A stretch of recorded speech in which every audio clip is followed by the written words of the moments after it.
Hello, my name is Jocelyn, and today I will present about my title, which is REBAB, for my Introduction to Music individual assignment. Introduction. What is REBAB? REBAB is the name of several related string instruments that spread via Islamic trading routes. It is typically bowed but is sometimes plucked. The origin of rebab is not an indigenous Javanese instrument. It mostly it most likely is of Persian or Arabic origins. Music cultures that have long histories of bowed cordophones with skin sound tables and names such as rabab. What is rebab used for? It is used in the gamelan orchestra of the Javanese people of Java, Indonesia. Classification. Because the sound source is from the strings, according to the classification of Sack Hornbostel, rebab can belong to chordophone family.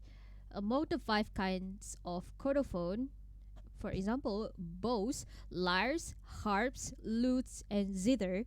Specifically, rebab belongs to lutes family. This is the physical appearance of rebab. As you can see, kaki the is on the bottom of the rebab, and the bridge is where it's connected the string on from the bottom of the kaki to the pomulas. Uh, so this is the physical appearance of rebab. Features of rebab. For the first one, it is long neck, oblique type, and usually has a pointed tip at the bottom to rest on the ground. So it is called a pointed fiddle in certain areas. Some of the instruments that evolve from this have vestigial spikes. Second is short neck double breast variant. There are also side versions here, such as the Maghreb rebab and the Kabuli rebab.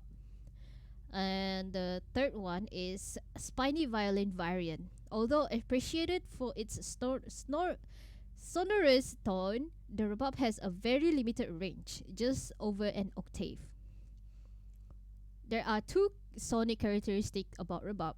First one, sonic and social value of the rebab are extremely interconnected. There are a lot of alternating sections relating to social and sonic aspects of the rebab that attempt to delineate between the social and the sonic flow for clarity, but the sonic nature of musical instruments is deeply interconnected with how they function socially. So this is a playing technique for a rebab. So I will play for a bit. This is a wait. So this is a playing technique from Central Javanese gamelan. It has one string, which runs from the higher of the two tuning pegs down to the bottom of the instrument and back up again.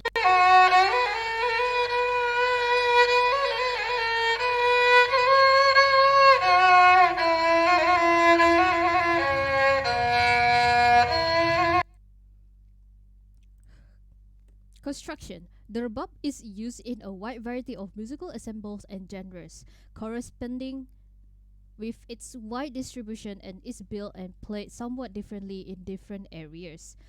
Following the principle of construction in Iran, Avaz, the rebab is a large instrument with a range similar to the viola da gamba.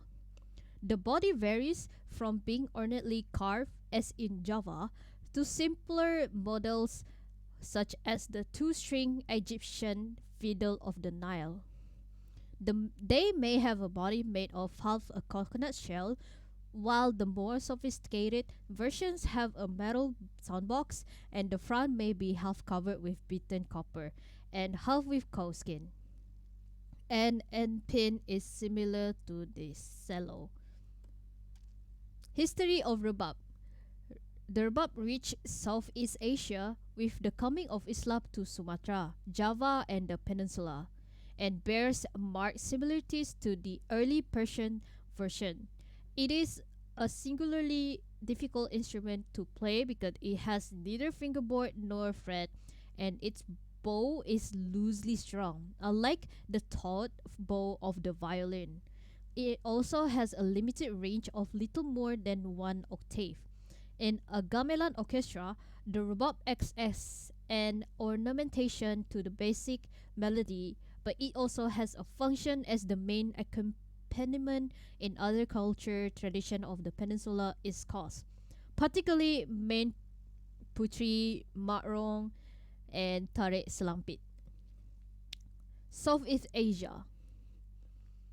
In Indonesia, uh, Indonesian gamelan, the rebab In the Indonesian gamelan, the rebab is an essential elaborating instrument, ornamenting the basic melody. A true string bowed lute consisting of a wooden body, traditionally though now rarely a single coconut shell covered with a very fine stretched skin. Two brass strings are tuned a fifth apart, and the horsehair bow is tied loosely, with the proper tension controlled by the player's bow hand, contributing to the difficult technique. The rebab does not have to conform exactly to the scale of the other gamelan instruments and can be played in relatively free time, finishing its phrase after the beat of the gong ageng, which means the big gong that rules the ensemble, or colotomy. The rebab also frequently plays the buka when it is part of the ensemble. This is the Javanese player who who was the first person who that played rebab. So this is the picture, and the image credit is from National Museum of World Culture.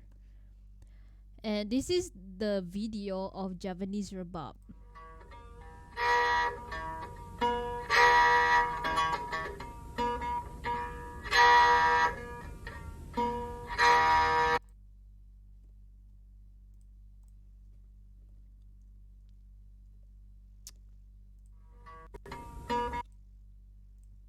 As you can see, the bow is slightly stretched loose to make different octave sounds, just in one octave sounds.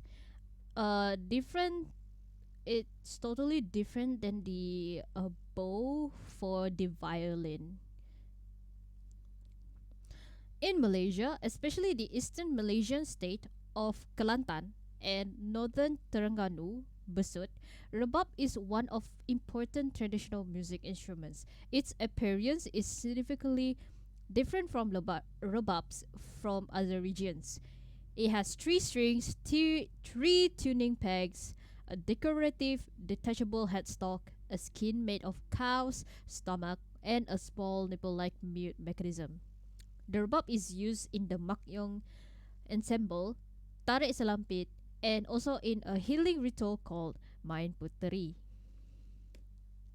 This is the Kelantan version of rebab.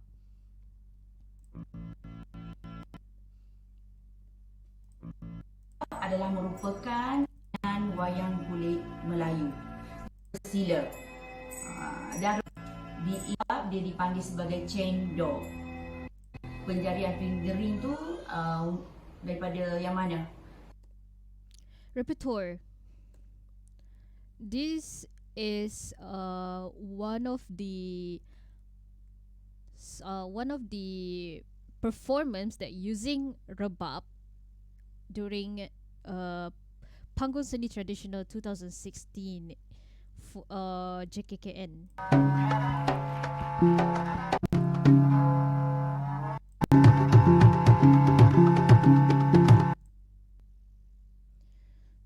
This is the rebab Kelantan, warisan zaman. You can figure out the difference between rebab from the Indonesia one and a rebab Kelantan based on the sounds and the tune.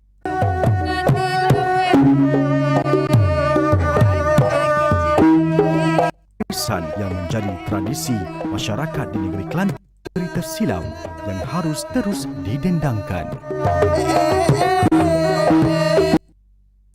That's all for today. Thank you for watching.